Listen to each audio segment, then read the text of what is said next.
right, Sam. Great to see you. Good to see you, Dad, as always. Um, Congratulations on becoming the president of the American Academy of Medical Action.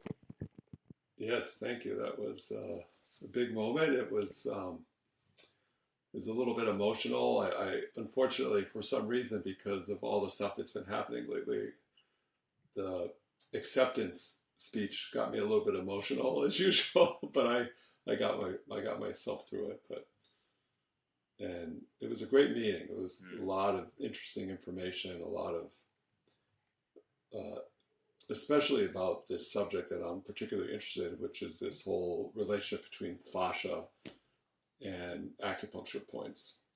And so there were many layers. Yes. I did a course on the fascial node stimulation, but then there was a whole debate about what is an acupuncture point. Is it stimulation of the nervous system, or is it somehow related to needle stimulation somehow of the fascia or the extracellular matrix or the fibroblast or more mechanical deformation of the fascia somehow.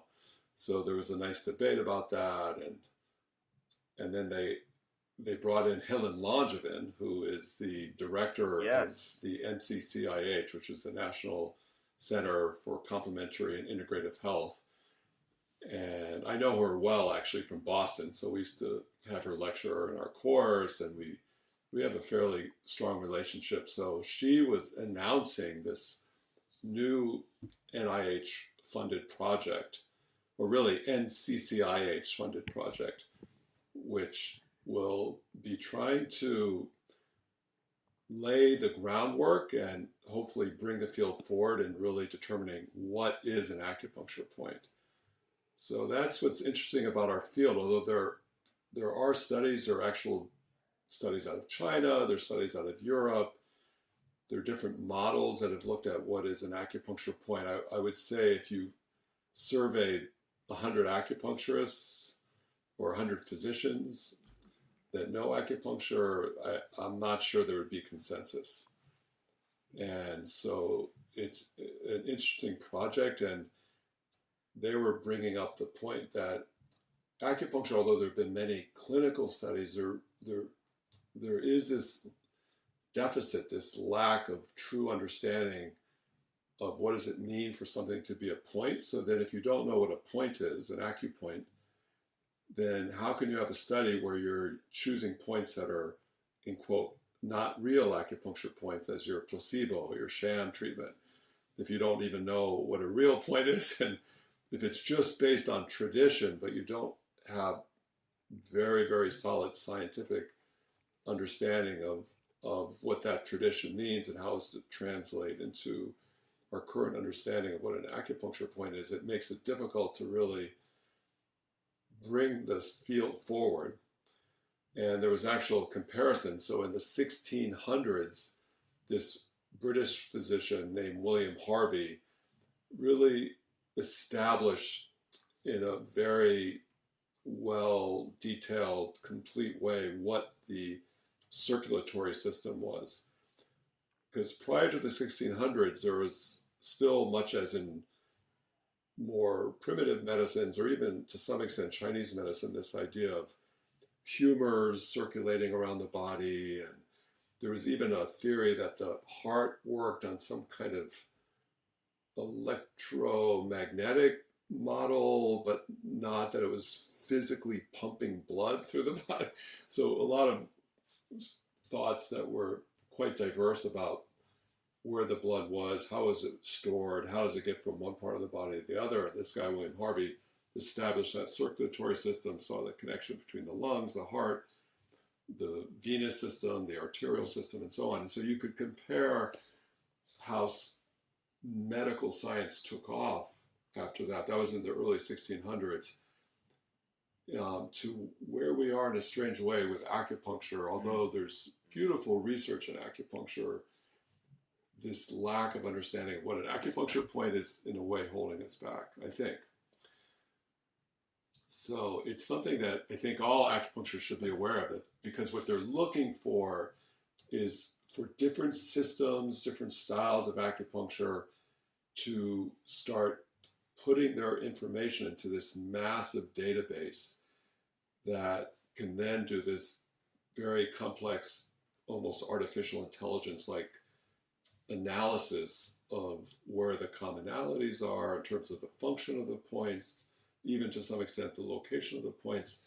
But then concurrent to that, they're going to have this other arm of the study where they do this very fine section MRI study of living beings, humans, to try to figure out what is different about a point from an MRI standpoint. Can they determine something unique about the points as laid out based on this database or based on even the more traditional Chinese view of where the acupuncture points are? So it's interesting. There's a lot of pieces to the puzzle, but one of the pieces is really to make sure different systems are represented in this massive database. Because I don't know where you studied, which had a very strong Korean base, Yeah. at least its original Yeah.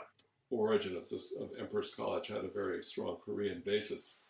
Do they look at points differently, say, than the classic TCM approach? Or Well, the Koreans also have the microsystems, right? Like the hand and everything like right, that. That's a right, right, as there's so many different microsystems, the long bone. So there's kind of layers of points, right? That it's almost there may be multiple definitions of a point. Maybe a point on the head right, has a different definition than a point, on the leg that is more muscular, right, right, fascial. Maybe right. different points work in different ways, almost. Yeah, Different ways, yeah, yeah. Because one of the points, one of the examples they brought up was if you look at the differences between kidney 6, kidney 4, and kidney 3, and you might as well throw in kidney 5 into there too. But from a fascial point of view, is there really a major difference between those 3 or 4 points? From a neurologic standpoint, maybe, it's interesting to think about points that are clustered together like that. And it's the same maybe with certain scalp points.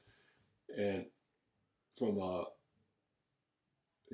I guess, a traditional standpoint, each one has very different potential clinical effects. yeah. And yet they're very close, both from a fascial standpoint, from a neurologic standpoint.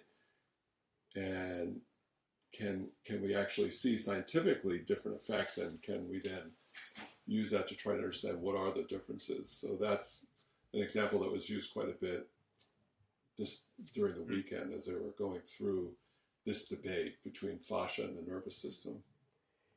What would they say is the difference between those points, or was there any?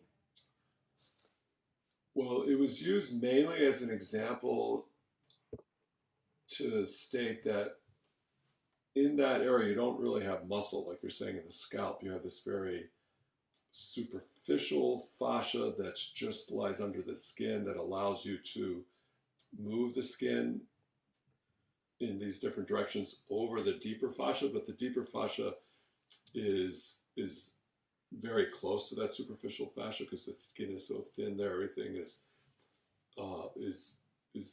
much different than, say, like an arm, like a point like lung 5 or other body points that are near large muscles.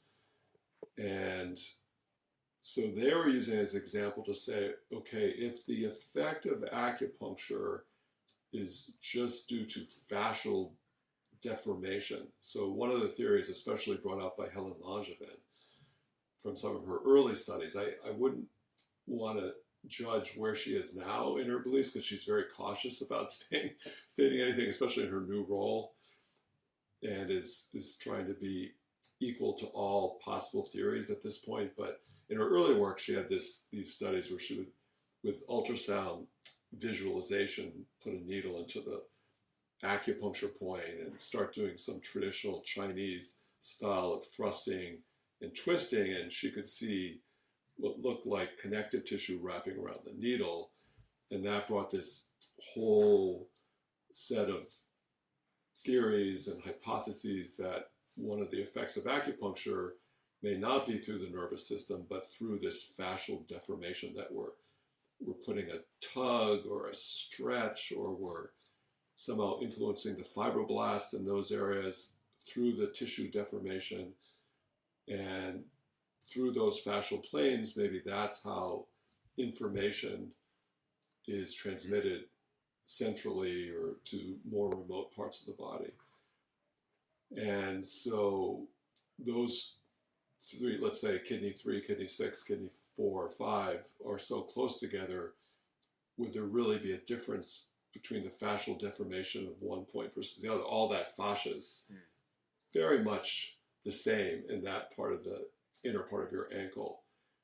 Whereas, because they were promoting more that acupuncture is ultimately stimulating the nervous system, that there could be subtle differences between stimulating these little nerve fibers near kidney 6 versus kidney 5 versus kidney 3.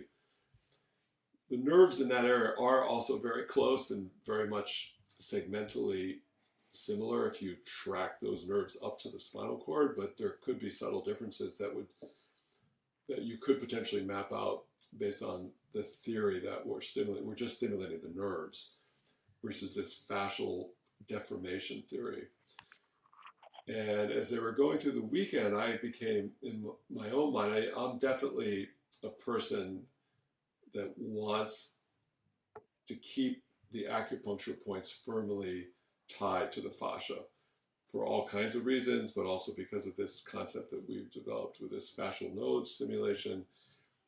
But I don't think we understand,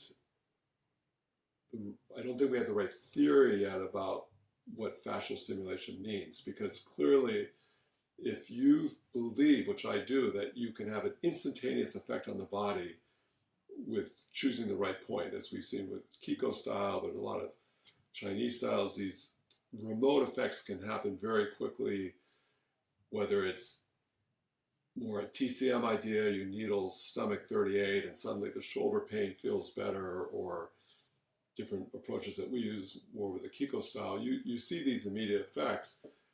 And it's clear the science of deforming these fascial planes, or somehow having the information transmitted through some complex fibroblast information transfer, doesn't work, because those effects take hours to change physiologically. So if you stimulate with a needle a fibroblast, and the actual fibroblast will start changing its conformation, its appearance, and sometimes it will even link with other fibroblasts, and you'll see this change happen. It's clear, it's physiological, you can measure it scientifically, but that takes hours to occur. And whereas the nervous system clearly transmits information in that somewhat instantaneous way that we're used to, as evidenced by reflexes. If you touch something very hot, your reflexes happen so fast you don't have the time to process it consciously, and it saves you from burning your finger, and it does seem almost instantaneous. Yeah. Now, there were people in the audience that were still saying, well, what about chi? What about chi? And that, that's it. We're trying to reduce all of this to something that we can measure. I don't think we've really gotten to a point where we have a way of understanding chi in its abstract form and still included in this type of scientific discussion. But there were definitely people in the audience that were looking for that. And that's the question. Are we missing something, some other physiologic process that happens that is not at all related, or somehow indirectly related to fibroblasts and these connective tissue planes, but something that can move much quicker than we're understanding right now? Right. Would you say, I know there was some research of like electrical propagation along like channel lines. Right, Conducting right. electricity in a That, way that yeah, that was, is quick enough to make these quick effects beyond the ones that take hours with the remodeling? Or yeah, so, yeah, there have been different studies. One of the more recent ones is by this guy named Andrew Ahn, AHN. And part of the reason I can remember his name is because he took our course many, many years ago. So I've followed him a little bit from a research standpoint. And he also worked early on with Helen Langevin. So they did some nice studies looking at, in the arm, these fascial planes that come from the wrist up towards the elbow.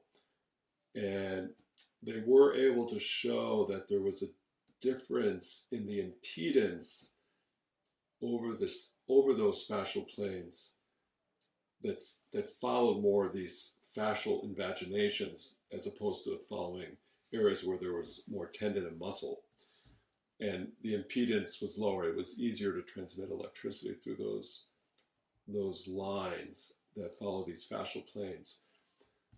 But the amount of energy that they had to use to determine this seemed over and above what you would normally use in acupuncture stimulation, these small, because a lot of times we're seeing these effects without adding electroacupuncture, right? We're stimulating with just a needle and we can see these effects, and that effect they couldn't measure. To really see this difference, they had to apply electricity.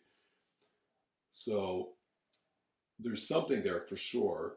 There's also lymphatic drainage that occurs through those fascial planes, and the immune system is highly represented. The mast cells are highly represented that are part of the immune system.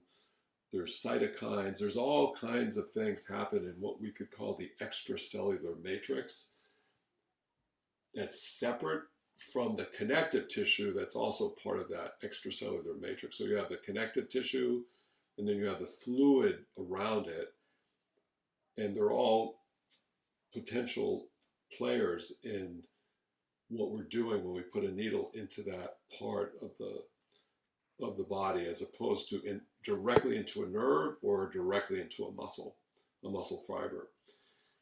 So the other theory that they have not been very successful in measuring, but a lot of discussion has been made on a theoretical basis, is the piezoelectric effect of these right. connective tissue planes. And certainly there's a deep physics understanding of the piezoelectric effect of different types of substances, including silicon and all these different things that we use in our modern computing world. But to translate that knowledge in living tissue, in living humans, or even animal models, because you have to have a living tissue to really understand the polarity differences and all the things that you would need to affect a piezoelectric effect. But that could be a very rapid transmission of information for sure. The osteopaths also still don't want to give up, because we have a lot of osteopathic physicians that are part of the American Academy of Medical Acupuncture, and they have all this experience separate from their acupuncture knowledge of laying hands on people where they can feel these remote effects. So there's the old story of these osteopathic gurus that can just shake your hand, feel something, and then say, oh, do you have a problem in your hip or your knee? What's going on? Because they can feel these strain patterns transmit, this is the theory, transmitted through these fascial planes that are so subtle, we don't know how to measure them yet, and yet they can be quite accurate with these types of examinations. And that's, what osteopaths, the old example is an osteopath will, when they're in training in medical school, they'll have a sheet of some material on a table, paper or a sheet of cotton or whatever, and then somewhere way off in the distance they'll put a little quarter, and with their eyes closed and just putting tension on the sheet or the paper, they're supposed to say, yeah, I can feel that there's a quarter way over to the left and somewhere. Wow. And they can actually develop that skill where they start to feel these distant subtle impulses of just the weight of the quarter on that sheet of paper as they start to deform that sheet with their finger a little and feel where the strain, where the pull is, to tell them where that effect is. So I think, but those kinds of sensations and ability of the fascia to transmit information, I think, is slightly different than putting a needle in and stimulating in a certain way. But it's still unclear to me. What I do know is that these fascial nodes, or these areas where you have the classic acupuncture point, where you feel it's, as Kiko talks about it, it's like a cave or a well or an indentation in those kinds of classic acupuncture points. And there's some points that are not like that, but most of them are. They have done anatomical dissections there, and they see these huge, high density neurovascular bundles. But we're not talking about the big nerves, we're talking about the little nerve endings. As you go from the large nerve, like the radial nerve or the median nerve, and then you get the little branches, and then you get the little nerve endings that allow us to sense our body in this very fine way. And those fibers are the unmyelinated and the thinly myelinated fibers. And so they're very important with information transmittal through our body. And so in that regard, there's no doubt that when you put a needle in someone's body, you are stimulating those fibers. That's why people have these sensations, the chi or the twitch response or all that. So there's no doubt you're stimulating the nerves. The question is twofold. One, is there something else we're doing? Like what does laser acupuncture do? They're not putting a needle in, or how does that work? What is moxa? What is heat? What is that? Is not deforming anything or necessarily. I guess heat could somewhat activate those nerves, but it would definitely be in a very different way than a needle. Right. And so there's still a lot of open questions. Yeah, no, absolutely. Going back, could you just tell a little bit what is the piezoelectric effect? My understanding is that's like translating mechanical stimulus into an electrical stimulus or current, or how do you conceptualize that's it? Okay. Yeah, that is it. So certain materials have a certain, let's just even talk about metals, for example. Metals can potentially have different ions that will lead to different polarization of the metal, and in a somewhat unorganized pattern. But if you deform some of these materials in a certain way, stretch or twist, then suddenly you get all that electrical alignment to occur, where suddenly you have this negative to positive in a very much of a directional way, propagating in a certain direction. And some of that is, in a way, how semiconductors work, but there are other types of materials and other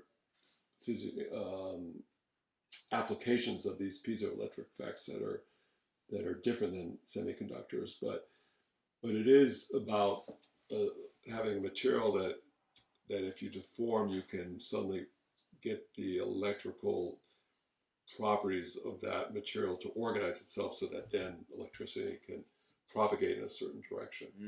And that could be as rapid, theoretically, as a nerve. The thing that nerves have over other substances in our body is that a lot of the nerves are myelinated. Right. So that means they're covered with this fatty material. And then they have these little nodes where they're unmyelinated. They're called Ranvier nodes, so that you get this, what they call a saltatory effect, where the electrical effect jumps from one node to another. So it makes it very rapid in terms of how these fibers can transmit electricity.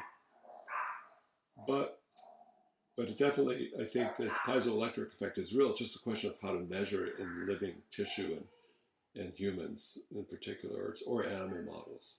That it's effect in the fascia, in the matrix of the fascia, not just happening in the nervous Yeah, system. that Okay. would be in this right. Yeah, this would be in the matrix of the fascia. And the other aspect of that that's even more subtle and which I think can very well be a valid construct, but we need a lot more research on it, is this idea of structured water that Ilaria has talked about, structured water where the water molecule has a certain polarity because you have the hydrogen ions that are more plus and a big oxygen ion or atom that holds those two hydrogen ions together, and you get this V-shaped molecule. So you tend to have this polarity where you have a minus near the oxygen and a plus near the hydrogen. And so water can stack itself, those water molecules can stack themselves up like these little V's in a very structured way and almost become crystalline in nature, even though it's not frozen water in our body. It's obviously, and so, and they're all, and theoretically, that could be at play in terms of this almost crystalline effect of the extracellular matrix that's not at all directly related to the connective tissue, the so-called fascia, but is more actually in the Wow. liquid part of the matrix. And so that's a whole interesting theory as well, which is hard to, again, I think is that kind of theoretical Yeah. construct, but then also how that applies to Just acupuncture is at its going back to infancy. what you were saying with the osteopath um, training and that kind of Yeah, ability to sense these like very subtle shifts in the fascia. You know, when you're doing something like qigong or tai chi, right. it's kind of that's when you say that's when people say they feel chi, right? Because they're moving so subtly and so slowly. It's almost like you can feel. I don't know how you would just describe it or how that relates to. Yeah, Yeah, yeah. No, I agree with that. Or someone that's very expert at that yeah, can maybe theoretically they talk about it anyway as feeling their meridians, feeling a flow in a very specific way, not just a more general way that, oh, my hand is heated up, but more specifically along certain pathways. And so, yeah, I think that again, clearly, as you move, your nervous system is activated, but that seems very much more like something about deforming the fascia in a certain way, in a certain pattern, together with our breathing, right? So the breathing is very much a part of that. And that's working on this large fascial connection that's through our diaphragm that really may be somehow again related to the triple burner, right? So we have the upper burner, the middle burner, the lower burner, this very abstract concept in Chinese medicine. And although there are many, many attempts to try to understand what the Chinese meant with the triple burner, triple heater, Sanjiao from a neurological standpoint, I think the kind of movement of energy that you see with things like Tai Chi and Qigong seems to fit more in this fascial layer. And again, is another place where I've historically always thought the way we're going to understand the triple warmer is through the fascia. But there are people trying to understand it with a neurologic concept. And I know one of the speakers at the meeting, the symposium, was talking about that he has almost completed this paper where he's going to have a full explanation of the triple warmer meridian and concept based on purely neurologic concepts without having to resort at all to the fascia, which we'll see. But that is the problem that I see is some people have become so wedded to the idea that it's just about stimulating the nerves that you'll have some styles, even Chinese styles, where they'll just say, okay, let's forget about the traditional acupuncture point and just directly stimulate the nerve. Let's stimulate the radial nerve, the median nerve. There's axillary nerve. There's nerves all over the body that are large trunk nerves, not these small nerve fibers. And in quotes, that gives you a more powerful acupuncture. And if you do that, then you're definitely moving away from putting a needle into some of these deep fascial holes. And so you may be missing some effect that we're not fully recognizing with our scientific abilities right now that's in the fascia itself, even though in those fascial nodes we are clearly stimulating nerves, but we're stimulating the nerve endings and not the nerve trunks, not these big nerve trunks that give a very different feeling. When you put a needle into it, it gives you a sharp, painful zinger kind of feeling, as opposed to that deep, more subtle feeling that you get when you're stimulating the nerve endings in the deeper fascial tissues. Yeah. Yeah, so do you want to go back and maybe explain a little what is the AAMA? How did it come to be? Yeah, how long have you been Yeah. involved with it? How tell us a little bit about Yeah. So the about it. American Academy of Medical Acupuncture started forming in the 90s as an outcrop of this one school that had begun, led by Joe Helms, to teach physicians acupuncture in this country. And Joe Helms had learned in France this French energetic system of acupuncture and become quite expert at it.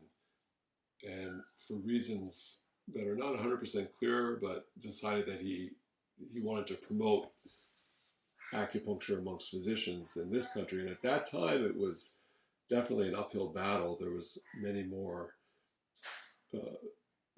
much more resistance. There was much more skepticism, let's say, about acupuncture in medical fields. Although he was doing some of this work around the time that there was a huge influx of acupuncture theory concepts via Nixon going to China and opening up the relations with China, and there being these episodes where someone would get surgery in China without the typical anesthesia, just using acupuncture stimulation to try to get them through their appendectomy and so on. So I think it was a time where there was some openness to the fact that acupuncture may have some profound effects, but still, I think mostly he was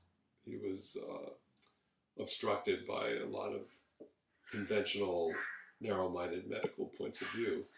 And so he decided that he needed to create an organization that would help promote acupuncture in general amongst physicians in the United States, and that was the American Academy of Medical Acupuncture. And part of that concept comes from the fact that in other countries, say in Germany, France, certain South American countries like Brazil and so on, their acupuncture is still predominantly physician-based. So unlike this country, if you go to Germany to try to get acupuncture, 99% of the time you'll see a physician. And so Joe Helms was aware of that because he had strong connections with different physicians in Europe and was trying to create an environment and an organization that would slowly develop and promote acupuncture amongst physicians in this country. And it's been slow. It's an organization that still has great growth potential. If you look in general at acupuncture in the United States, I think there's a lot of growth potential both for licensed acupuncturists and physicians.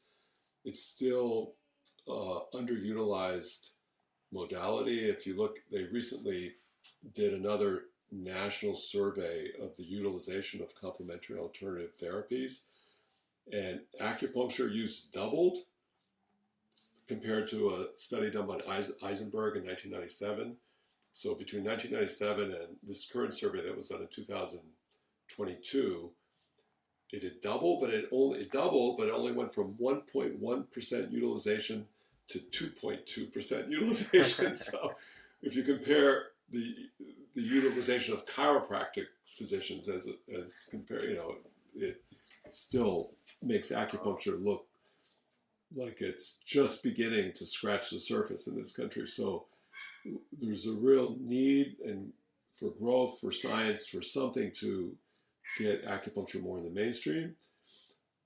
some of that may be the obstacle of insurance coverage that has partly blocked its development, maybe, or the acceptance or the ready utilization of individuals seeking out treatments for different problems. But there could still be some phobia about needles that may be a factor in this country that's not as culturally different than maybe other countries. It's a little hard to know, but so the AMA is really still devoted to developing physician or what they call medical acupuncture. But in that, we want to collaborate with the acupuncture world in general. And we have strong relationships with different licensed acupuncture groups from the research side of things, which goes through this organization called SARS, or the Society for Acupuncture Research. But also that's an unfortunate name. I know, it really was bad. Yeah, the viral, when that virus came out of China, SARS. But yeah, they kept the name. I thought they would change it. Luckily, that virus got replaced by other viruses that have been out more recently. But yeah, exactly. And then there's the, what is it called? I think it's called acupuncture. There's an organization that brings licensed acupuncturists together. What is that called? AS. The American Society of the ASA, I think. American Society of Acupuncturists. Yeah. And so we have strong connections there as well. So we really want to promote acupuncture in general in the United States, but we still want to have the main focus of our organization look at the special needs of physicians and the barriers that they sometimes face in different clinical environments. And I know a lot of licensed acupuncturists sometimes think, well, what barriers? They should have no barriers. But weirdly enough, because acupuncture by healthcare systems is underappreciated, a lot of times a physician may learn acupuncture, but then not be allowed to practice in that healthcare system because either they don't think it's going to bring in enough money, or they think it's misutilization of that physician's skills. So these are physicians that are employed by these large organizations. And unfortunately, that's an ever increasing trend that physicians more and more are not independent, but are part of these large mega organizations that have a big effect on what type of practice that physician can have if they're employed by that organization. And so many physicians face barriers that are unexpectedly difficult to implement their skill if they've learned acupuncture in different settings. And so it's a challenge. It's a different challenge than licensed acupuncturists face, which is more getting patients, developing a business model that works in the private sector, and that's its own challenge. But physicians also face barriers, so it's a little different, and sometimes we're working on that side of it for physicians that are part of the organization. Yeah, do you want to tell us a few of the highlights from this past symposium? You just had it last weekend in 2024, April. I know there were a lot of lectures. Helen Langevin, you mentioned. Maybe tell us some of what stood out to you and what was most exciting to you from the symposium. Yeah, well, that I think was a theme. So we had these series of discussions that all revolved around the idea of what is an acupuncture point. So we kind of talked about that, but then there was also a strong emphasis on trying to expose the members to diverse styles and approaches to acupuncture. So there was a lot in this conference on the use of acupuncture in women's health, particularly in perimenopausal and postmenopausal women, but also then in contrast to that, there was a whole workshop on fertility issues and use of acupuncture in that setting. And a lot of that was much more traditional Chinese medicine concepts that were brought out and explored in those settings. So that was interesting because in general, I would say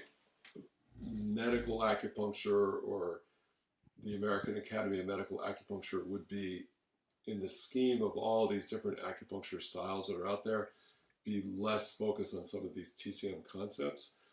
But it was interesting that in that particular setting, it was the highlight um, was these TCM concepts about how to approach someone with these different issues related to both becoming, the infertility and fertility, but also in this perimenopausal stage of life. So that was very refreshing to see a lot of these TCM concepts brought out. There were a lot of discussions about the integration of acupuncture within the VA system, the Veterans Association system. And that's what's interesting. In the United States, if you look at a healthcare system that has done more to promote all aspects of complementary alternative medicine, but especially acupuncture, it's been the military system. And it's really become a model for what these other large healthcare systems could do. And what was interesting is that the woman that was discussing the integration of an acupuncture approach within a VA system was a licensed acupuncturist. So it's very open to that collaboration. There's not the idea that, oh, it should only be a physician. And in fact, sometimes, once again, because the physicians are not freed up to do acupuncture, that if they're a internal medicine doc or a family practice doc or an anesthesiologist or a neurologist, the VA still tends to want them just do your normal stuff. And yes, we want acupuncture. So that opens the door in many cases for licensed acupuncturists to come in. And she was really discussing at great length, but also with great detail, what barriers she had to face, but also how she created these different levels of acupuncture within the VA system. Everything from, because part of the VA system is also this outreach program. So you have some veterans that are somewhat hesitant about getting their health care in the VA system for various reasons. And so she was even able to incorporate, they'll have these sessions where they'll bring hundreds and hundreds of vets in to do a series of health screens, to say, hey, come and get a free health screen, and we'll check everything from your prostate to your lung health to your cardiac health, your hypertension, your diabetes. And in that setting, they would include some acupuncture treatments to attract them. So it's really being used in different ways in addition to just a traditional clinical way. It's certainly been used in the VA system a lot to try to conquer or solve the opioid crisis, the great addiction crisis that historically has been within the veteran system for injured vets that have different pain issues, and they may also have, as part of that, different psychological issues or post-traumatic stress disorder. And so that is another way that the Veterans Administration, but the military in general, is viewing acupuncture as a viable treatment for those pain, but also psychological issues related to the injuries that they may have suffered.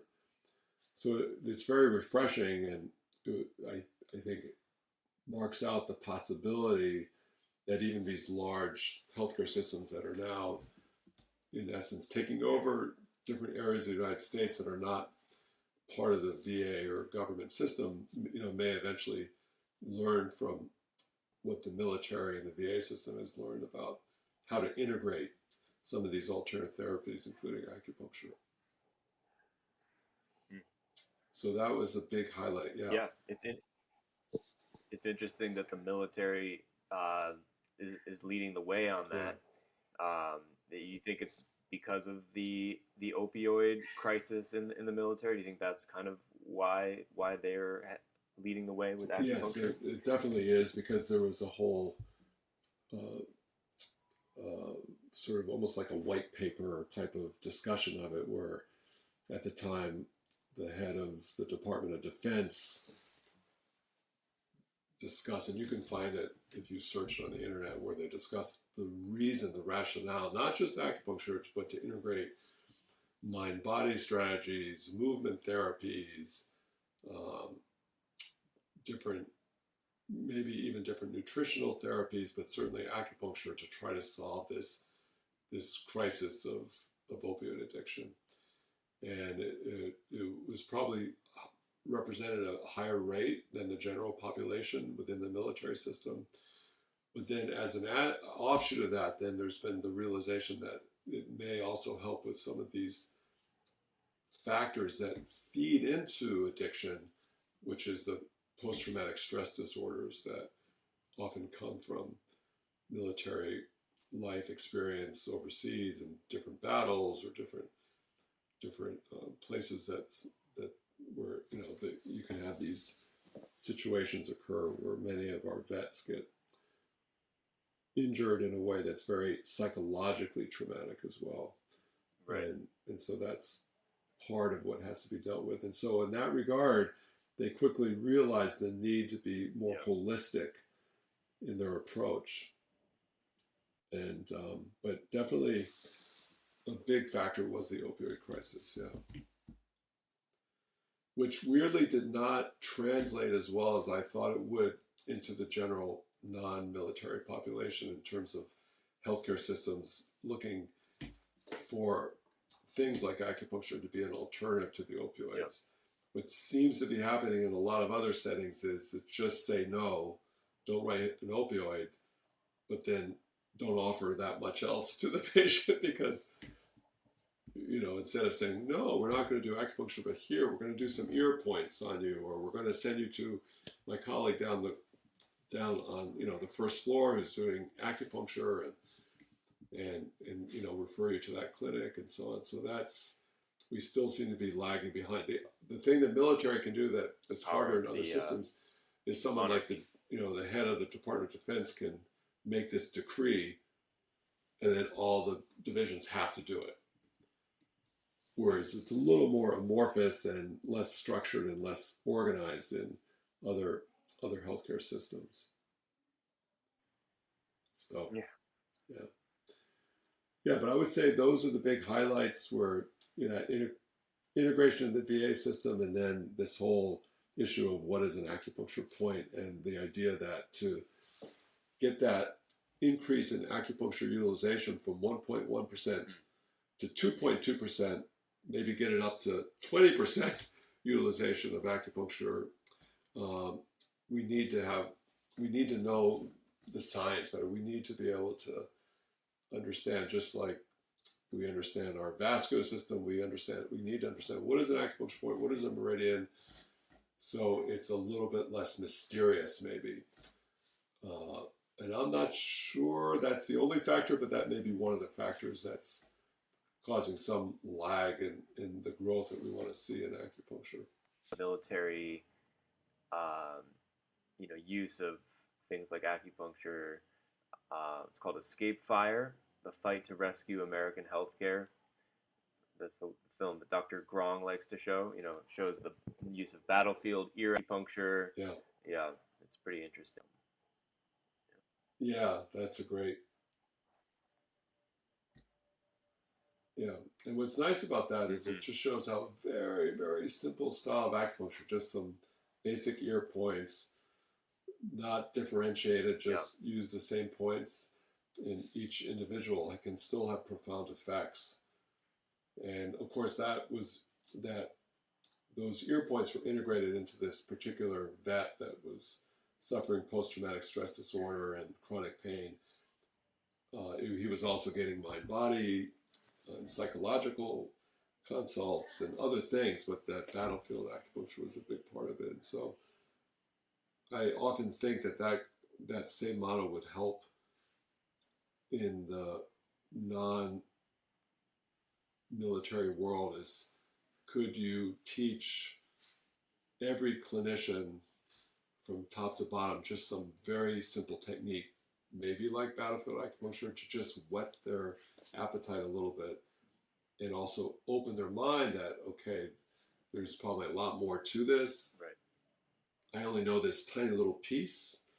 If I don't get the effect I want, I can refer out to get more of the full complement of acupuncture treatments from my licensed acupuncturist colleagues or my physician acupuncturist. But it seems like the more exposure, the better. And that certainly helped the military system, where part of how they spread acupuncture through the system quickly was try to teach everybody they could in these small 4-hour sessions these basic points in the ear that have this very catchy name, battlefield acupuncture. Yeah.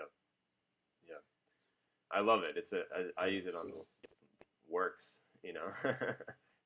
yeah, no, it's great. Yeah. Oh, another key thing for me in the conference was we had this amazing Korean physician, Dr. Park, come and demonstrate and discuss, to the extent that he could scientifically, this whole Korean approach that his father, I guess, developed to cupping, and it was quite tremendous. He was, I would say, pretty aggressive compared to what I've seen in other cupping settings. And I know cupping now has become, unfortunately, another one of those treatments that goes beyond acupuncture. And from what I could see with Dr. Park and the system he was using, I think you would really have to know what you're doing and be more deeply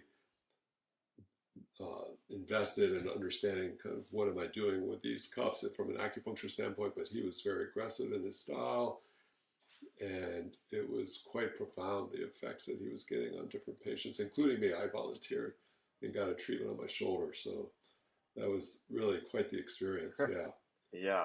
So that, I think, is another aspect. If you look at what is an acupuncture point, what does it do? What does cupping do? It definitely deforms the fascial. The fascial structure is definitely being deformed in this very interesting way. But there's also this micro trauma that's occurring with all the little bruised marks that you get, and it's an amazing effect. Yeah. Absolutely. Very popular. Patients love it, because it's very soothing. Yeah. Oh yeah, yeah. Oh, they do like it. Yeah. Yeah. He says this. The way Dr. Park has set up, he has, I don't know, maybe 5 rooms, and he just goes from room to room to room. But he'll put something like 20, 30 cups on a person. Yeah. And some of the cups are huge. He does a lot of wet cupping, but all the cupping uses this system that he developed. It's a little different than what I've seen the Chinese approach to heating the cup. So the 2 ways he has is, one way for the very large cups that he has, he takes what he calls a wick. I don't know if you've seen this technique, where for him a wick is just a rolled up piece of paper towel, basically. But the key is the length of that paper that's rolled up like a paper towel. And so he has the cup, and he puts some ointment on the skin to make the skin a little bit more moist when he puts on it. And then he basically has the top of the wick burning, and then the bottom of the wick is just the non-burning part of that paper towel. So he just puts the non-burning part of that long burning wick on the skin, and then just covers it with the cup. And then it completely exhausts all the oxygen out of that cup and creates a very deep suction. But it's impossible to burn the person because of the way that wick is. The heat's all at the top of the cup, and the only thing that's coming into contact with the person is that bottom of that piece of paper. And as soon as you put the cup over it, the wick goes out because you're exhausting all the oxygen. So it's amazingly, as opposed to that fire system, you see a lot of other more Chinese approaches where they maybe get a cotton ball that's on fire and stick it in the cup and then pull it out. And then, Right. yeah, legal, yeah, yeah. But you definitely have to Right. be a little more careful. There can be quite a bit of blood generated, so there is, yeah. But anyway, it was very interesting, and so I think that was another highlight in terms of the exposure of, especially in the context with us getting so focused on the points, and then to see this more global effect of cupping that, in a way, goes beyond the points. and it's more about stagnation and this whole other concept in Chinese medicine that doesn't necessarily come into play when we're discussing this reductionist point of view of what is a point to or what is the anatomical features of an acupuncture point. Yeah, amazing. Well, that's exciting. It sounds like the AMA is the place to be. Yeah, we did Yeah. have some licensed acupuncturists come as well, and some that were, because the conference was in Minnesota, so quite a few from the local school came. And Mm, then we did have a representative from the NCCAOM mm. come as well, so that was good. And so trying to keep all lines of communication and discussion open between our different groups to promote acupuncture. Yeah, Yeah, I think that's the key, absolutely, yeah, for success. yeah. All right.